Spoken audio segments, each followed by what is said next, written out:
Grand Hero Battle, more like Auto Battle, am I right fellas? In all seriousness, Grand Hero Battles have been in the game for quite some time now, and it's a way to get some pretty good challenge out of the game with various difficulty modes available, with the reward of the end boss of each map given to you if you complete the task at hand. But the real question is, which Grand Hero Battle unit is the best? Make sure to smash that like button and subscribe if you haven't done so already, because we're going to be counting down the top 5 best Grand Hero Battle units in Fire Emblem Heroes. Also, from now on, every top 5 Fire Emblem Heroes video, including the one you're watching now, will have a random Google Play or iTunes code on screen placed somewhere in the video. If you're fast enough to catch it, then the card is yours, so don't blink. Now with that being said, please keep in mind that this is just my opinion and you could build whoever you want in whichever way you want despite what I say, so no reason to be upset. That being said, let's get into the list, shall we?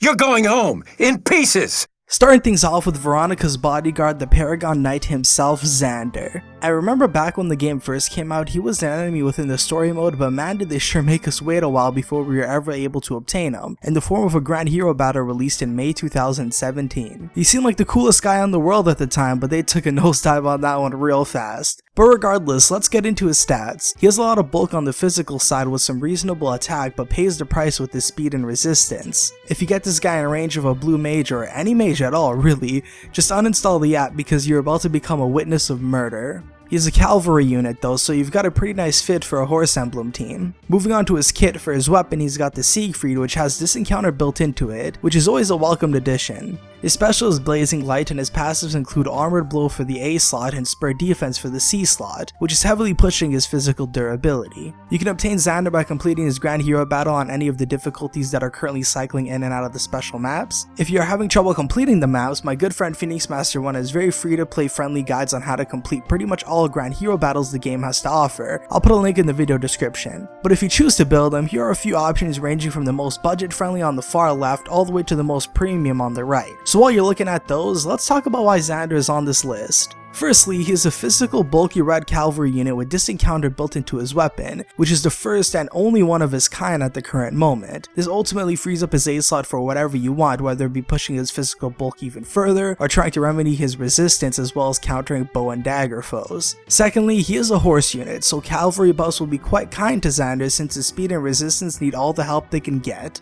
And last but definitely not least, you can get a lot of use out of him without investing premium skills, which makes him easy for everyone to build from the ground up, whether you're free to play or the type of guy to make multiple mass summoning videos using orbs. But on the other hand, he gets doubled really easily and his resistance is a real sad story, so that is quite the hole to patch. Regardless though, listen, in summary, Zander is a physical tank that has this encounter built into his weapon, so he's got to be number 5 on this list, no question. Consider this an honor, insect! Next up, we've got the ambitious King Mchale, the brother to Minerva and Maria. He releases a Grand Hero Battle back in March 2017, and with this new weapon refined along with the Iota Shield Sacred Seal, things are looking up for him. If you take a look at his stats, you can see that he excels in attack, defense, but falls short in speed and resistance, which puts him in hot water against mages and dragons. Moving on to his kit, we've got the Hoot Claire, which can actually be refined to give plus 10 damage whenever your special activates, which is friggin' insane for a legendary weapon to have. Plus on top of that, his weapon also gives you -1 special cooldown, so that plus 10 damage is about to happen sooner than you think. His special is Blazing Light and his passives are Iota Shield and Threatened Defense, which is actually pretty good because it can open up the chance for more damage output. You can get Mchale's by completing his Grand Hero Battle map on any difficulty that is currently cycling in and out. If you decide to build Mchale's, here are a few options starting with the cheapest on the far left and more expensive the more right you go. While your eyes are focusing on those, let's talk about why Mchale's is on this list. Let's start with his massive attack. When equipped with his weapon, he reaches 50 attack, which is pretty high, and his defense is also no joke at base 35. Secondly, his weapon has a refine to be given plus 10 damage when your special triggers, and when you pair that up with something like Bonfire or Ignis, talk about a nuke, holy. Lastly, he gets access to Flyer Boost, and with Fire Emblem becoming more and more popular as support comes out for it, this is a very good thing. Unfortunately, not all things can be positive though. Mchale heavily lacks in resistance at base 19, which makes him weak to magic attacks. Also, one of the biggest obstacles that would stop someone from using Mchale is the wide variety of units that can easily take his place. Units like Shershe, Camila, and Baruka can easily be summoned at low rarities, and chances are you already have many of these. maybe even multiple copies, and these characters have access to IVs and merges while Mchale does not. But with all that being said, Mchale is a strong green flyer that can tank most physical attacks you throw at him, and provide massive amounts of damage in return, which is why he is number 4 on this list.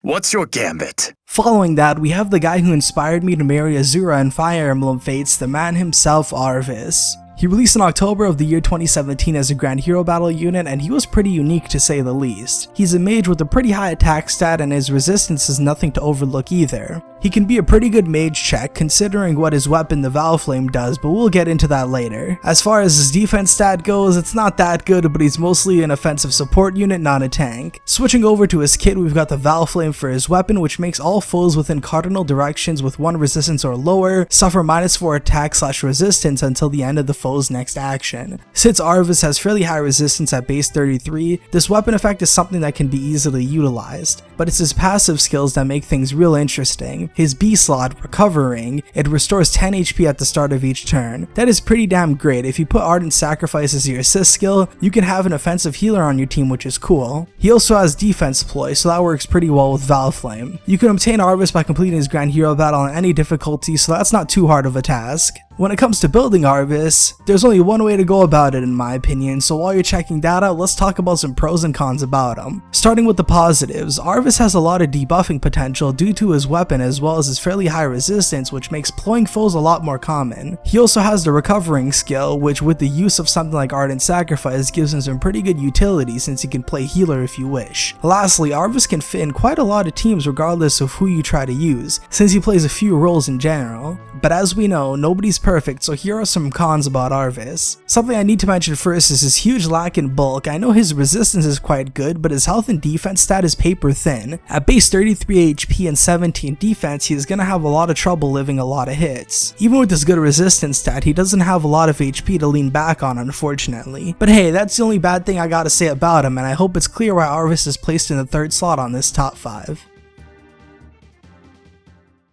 You won't get in my way! Man oh man, here comes Zafiel, also known as an absolute unit. He released in April 2017 as a Grand Hero Battle unit, and damn is he a wall and a half. If you take a quick look at his stats, you can see that he does really well in HP, attack, and defense, but lacks in resistance, and he has some of the lowest speed in the game, which is funny since he comes with life and death for whatever reason. Let's take a look at his kit, starting with his weapon, the X-Axe, which inflicts -4 defense on foes within 2 spaces through their next actions at the start of each turn, which is okay, but is refined takes the turn for the best. It increases the defense lost to foes within 2 spaces to -6 instead of -4, and he also gets distant defense built into his weapon, so that grants him +6 defense/resistance so long as a ranged unit attacks him, which is absolutely insane. His passives include life and death for his A slot, but I wouldn't recommend using that on him because you'd be just cutting down his bulk for an attack and speed boost, which is not worth it in the slightest, because you can't save his speed stat no matter how hard you try. His B slot is Worry Fighter, which also makes you wonder even more why they gave this guy life and death in the first place. If you want Zafiel, go get him by doing his Grand Hero Battle map, but once you do get him and you choose to build him, here are a couple of options with a more budget-friendly option on the left and a more premium option on the right. He's a real spooky dude no matter which build you choose to go with. While you're viewing the builds, let's talk about what's good about Zafiel and what is not. When talking about this guy, you've got to mention his insane stat line, like damn. At base 55 HP, 35 attack, and 38 defense, you might as well change his name to Wall Rose at this point. He also gets access to a refine that puts distant defense built into his weapon, so that base 24 resistance is actually looking pretty usable against some tome users now. Plus on top of all that, he can make use of either Armored Boots, the Sacred Seal, or the Armor March buffs that come with armor allies, so your movement isn't limited to 1 space. Now when it comes to the negatives, he has decent resistance, but like I said, it gets remedied quite well if you refine his weapon, and on top of that, if you use the distant defense Sacred Seal, it also patches things quite well. But if you're fighting a dragon,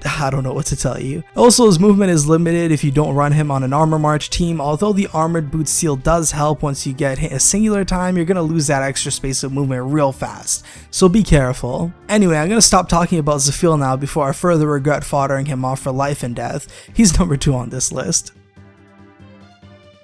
Before we reveal the number 1 spot, here are some honorable mentions. The Scion of Darkness Julius. Now he almost replaced Arvest in the list due to his insane weapon, good attack, and incredible resistance, but I chose the utility of Arvest with the recovering over him, but I would say they're interchangeable in a sense. Next and final honorable mention goes to the Sable Knight Camus. He's a good unit, but his resistance is not that good and his speed doesn't do much for him, but he was heavily considered. That being said, here is number 1.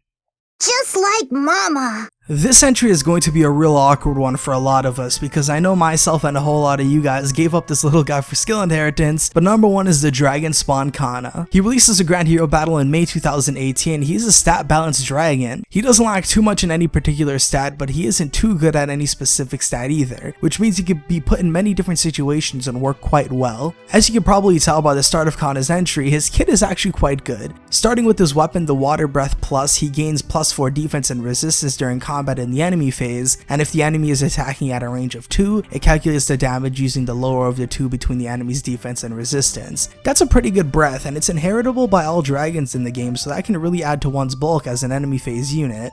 His passives include Brazen Defense/Resistance, which is really damn good, and further increases the bulk of Kanna since it grants +7 defense and resistance during combat if the unit's HP is below 80%. Pairing that up with the boost from Water Breath, times are real tough for the enemy, that's for certain. His C slot is Fortified Dragons, which, if not his Breath or Brazen skill, this is what he's gonna get robbed for the most in terms of skill inheritance, since the only other unit to have this is Ninian, who's 5-star exclusive in the summoning pool. As you can tell, this is one real bulky unit, and he could be yours if you complete his Grand Hero battle map on any difficulty. Once you do get him, and find the urge in yourself not to fodder him off, here are many options when it comes to skill inheritance, starting with the cheaper options on the far left and gradually getting more expensive the further right you go. Now then, let's talk about all the ups and downs. Firstly, he has a very balanced stat line, which makes all of them quite usable and you can easily work with each one. Next, he has access to things like Lightning Breath Plus, so that Mixed Bulk can come in real handy against long range units once you can counterattack. Plus, Dragon Emblem is getting pretty insane the more time goes on, so Kanna can get the Fortifier Hone boost and run circles around a lot of foes. But hey, there is one big problem in this situation, and that's because characters like Female Corrin and Naui exist. He has lower HP and attack than Naui, and she also gets the added benefit of IVs and merges. She is a really easy unit to get, and a lot of players will more than likely already have her in their barracks. Female Corrin, on the other hand, has higher HP, speed, and defense, as well as easy merges, with IVs on top of being given to all players for free as a reward at a point,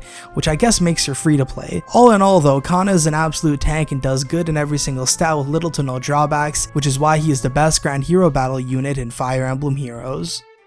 Thank you guys so much for watching. I hope you all enjoyed. If so, make sure to smash that like button and subscribe if you haven't done so already for more videos like this. Also, a huge thanks to Phoenix Master 1 for coming up with the builds shown in this video, as well as providing the footage for more than half the units on this list. Go ahead and subscribe to him by clicking the link in the video description or on his icon on screen now. But like I said, thank you all so much for watching. If given the chance, make sure to go ahead and check out my Kingdom Hearts Final Mix playthrough, Fire Emblem Genealogy of the Holy War, as well as Super Mario Odyssey and Yu-Gi-Oh! Duel Links videos. But the top 5 Fire Emblem Heroes videos come out every Thursday, so look forward to that. Thank you guys so much for watching, like I said, and I will catch you guys later.